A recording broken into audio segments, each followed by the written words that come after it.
করছি এখনকার খবর। হালিশহর মালঞ্চ থেকে বীজপুর থানার পুলিশ গ্রেপ্তার করল 2 মাদক পাচারকারীকে। জানা গেছে ওই 2 মাদক পাচারকারীর নাম শ্যামাপ্রসাদ এবং গোপাল ঘোষ। তাদের কাছ থেকে মোট 32 কেজি গাঁজা উদ্ধার করে পুলিশ। মঙ্গলবার এই 2 মাদক পাচারকারীকে ব্যারাকপুর আদালতে তোলা হয়। ব্যুরো রিপোর্ট, এনএনটিভি বাংলা, উত্তর 24 পরগনা। হাওড়া মেট্রো পরিদর্শনে এলো পার্লামেন্টের একটি কমিটি। হাইকোর্টের নির্দেশে বন্ধ রয়েছে মেট্রোর কাজ। এমতাবস্থায় মেট্রো পরিদর্শনে এসে কমিটির সদস্যরা মেট্রোর কাজের ভূয়সী প্রশংসা করলেন সাংবাদিকদের মুখোমুখি হয়ে।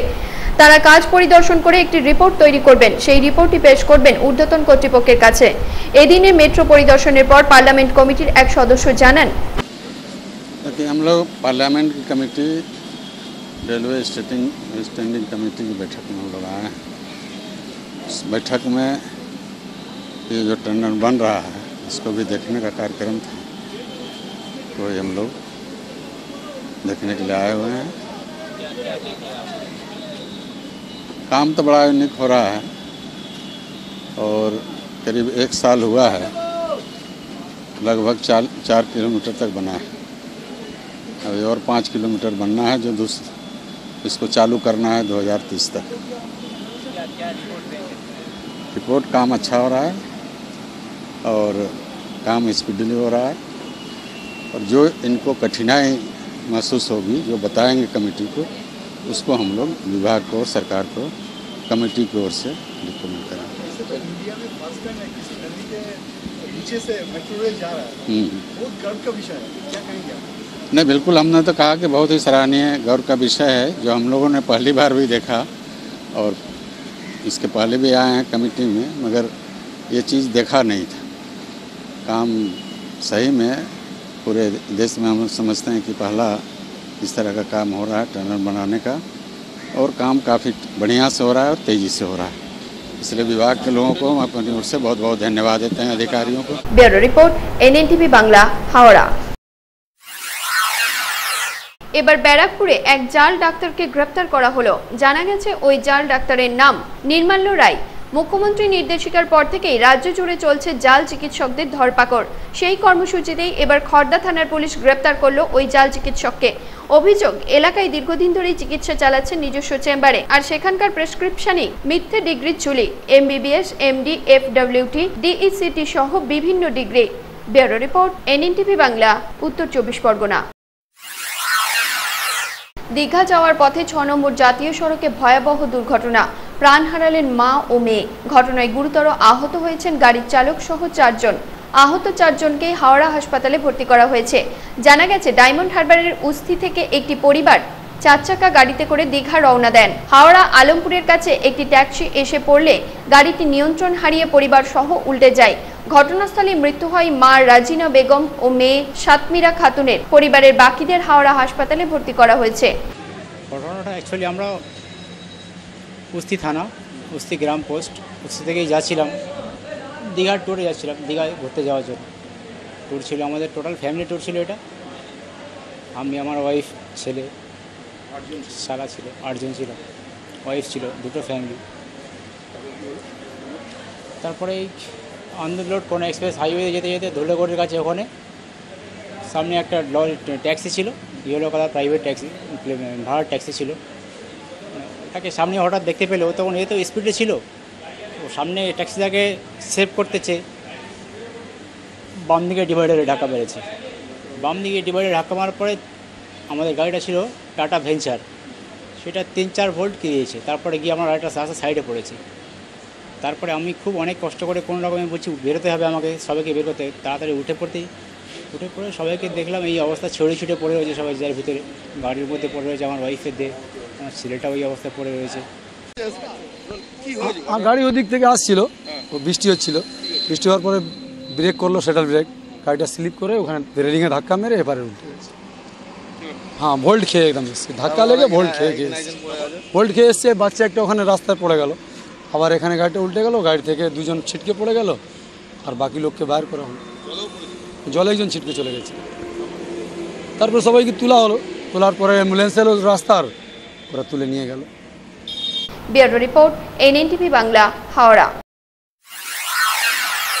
হুগলি গুড়াপে সবুজশ্রী প্রকল্পে গাছ প্রদান করা হলো গুড়াপ পঞ্চায়েতের বাসিন্দাদের। রাজ্য সরকারের সবুজশ্রী প্রকল্প অনুযায়ী এই গাছ বিতরণ করা হয়। প্রতিটি গাছই 20 বছর পর কাটার নির্দেশ দেয় বন দপ্তর। প্রতিটি সদ্যজাত কন্যা সন্তানকে এই গাছ বিতরণে খুশি এলাকার প্রত্যেকেই। একটি গাছ একটি কন্যা সন্তানের ভবিষ্যৎ গড়বে বলে মনে করছেন এখানকার কর্মোদ্যোক্তারা। সবুজশ্রী প্রকল্প আজকে যে গাছ দেওয়া হলো, এটা আমাদের মাননীয় মুখ্যমন্ত্রী মমতা বন্দ্যোপাধ্যায়ের একটা প্রকল্পগুলোর মধ্যে এটা একটা বিশেষ প্রকল্প, যে একটি জন্ম একটি গাছ।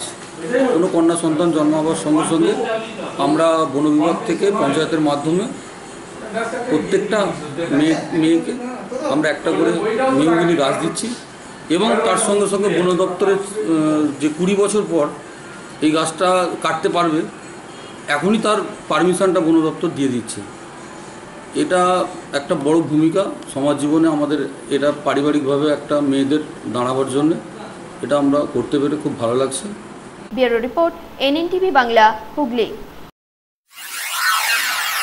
গুড়াপের জয়চণ্ডী মাতা সেবা সংঘের পক্ষ থেকে উল্টো রথ অনুষ্ঠিত হলো। এবছরে জয়চণ্ডী মাতা সেবা সংঘের আয়োজিত এই রথ প্রথম। মাসির বাড়িতে থাকার পর বাড়ি ফিরলেন জগন্নাথ, বলরাম, সুভদ্রা। এদিনে চণ্ডী মাতা সেবা সংঘের সদস্যরা রথের দড়িতে টান দিলেন। উৎসবে মাতলেন এলাকার বাসিন্দারা।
आस्ते आस्ते खूब आस्ते आस्ते आस्ते आस्ते कान बंद आस्ते आस्ते आस्ते आस्ते जय जगन्नाथ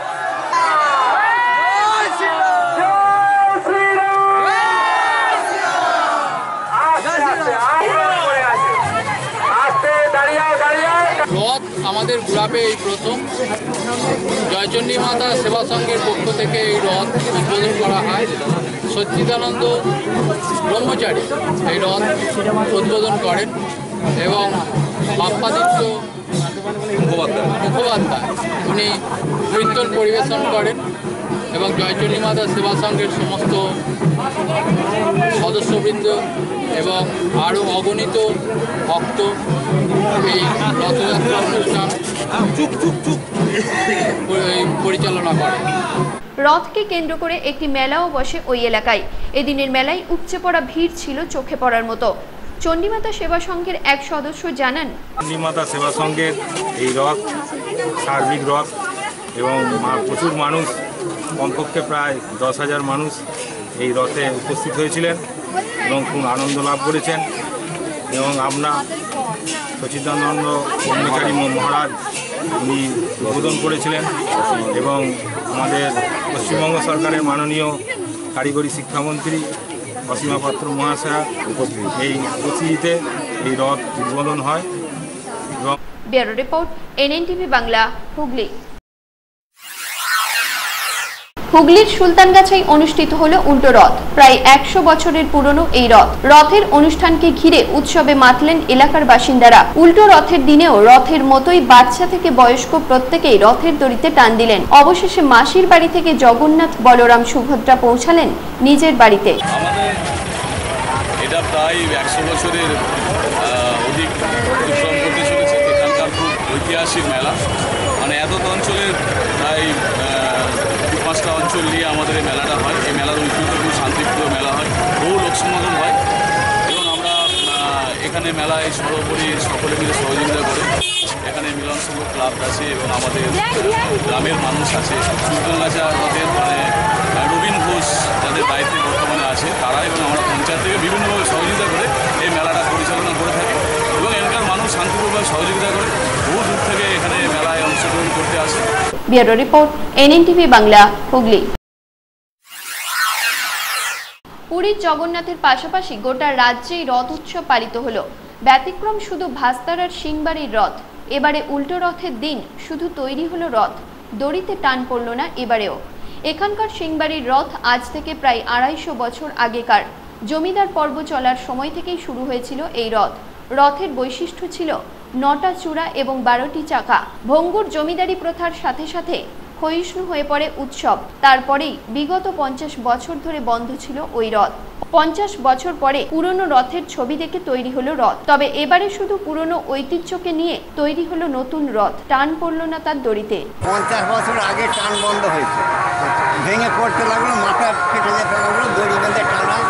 আগে হতো শক্তভিত করা, তারপরে এলো চাওড়া পাঠানগুড়া, তারপরে পানাপুকুর থেকে বন্ধ হয়ে গেল।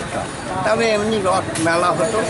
তারপরে এতদিন বাদে আবার এই ছেলেরা লেগে পেতে তৈরি করছে, বাবুরা আর কিছু করে না।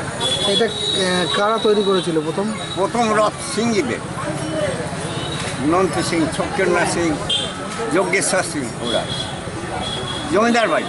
কত বছর আগে? কত বছর আগে সেটা বলতে পারবো না, অন্তত 200-250 বছর আগেকার। তারপরে এখন এই 50 বছর পর আবার এই তৈরি হচ্ছে রথে। আগের যেটা ছিল আগে ছবি ছিল 9টা পরি ছিল, 9টা চূড়োয় দেখবার মতন। তারপরে ক্যাঁটাল বুড়ি, মাছ কুটুনি, ডুগি তবলাওয়ালা, আর ঘোড়া ছিল ওদিকে, হইস ছিল, চাকা 12খানা। বিশাল মেলা এখানকার। এই ভাস্তারা রথের ডাক খুঁজছে যে এখানে প্রায় 250 বছর আগে রথটা তৈরি হয়েছিল, কিন্তু গত 50 বছর ধরে এই রথটা আর টানার মতো পরিস্থিতি ছিল না, ভেঙে গিয়েছিল। তো এখানে এলাকার মানুষের দাবি অনুযায়ী আমরা এই উদ্যোগে, কমিটির সঙ্গে উদ্যোগে সহভাগী হই এবং একসঙ্গে মিলে আমরা এবছরে টানতে পারিনি, কিন্তু সামনের বছরে আমরা টানবো, এরকমই একটা প্রস্তুতি নিয়েছি। Bureau report, NNTV Bangla, Hooghly.